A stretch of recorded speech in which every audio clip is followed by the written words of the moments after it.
Niani karon og reaksyon ang nahimong pamahayag ni Palace Press Officer Attorney Claire Castro nga ang Davao City ang nagpamatuod-matud pa nga giingong lubog sa baha ang Pilipinas. Diin kini nagsumikad sab sa nahimong statement ni Vice President Sara Duterte. Ato paminawon ang nahimong pamahayag ni Attorney Claire Castro.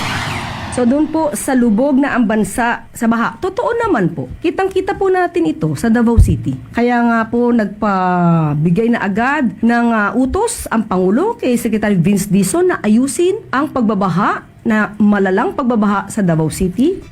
O galay ni kasama atang maminawon ang nahimong reaksyon sa mga Davaoenos kalabot niini sa report ni Radyoman Bien Abanos.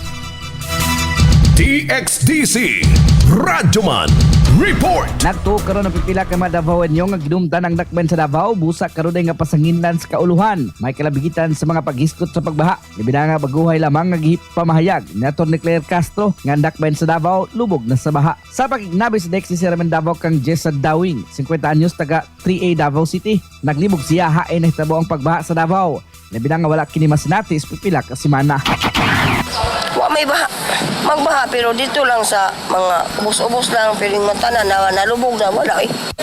Kana isa jud nga pangdaot lang politiko mo ta karon pagdaot lang po na sa mga kwasa katawhan. Samtang alang kang alias Shay, tinuod nga pangalan gitago alang sa seguridad. Klaro nga pagdumot ang gibuhian nga pamahayag ni Atty. Castro tungod sa tinguha nga pagpangdaot.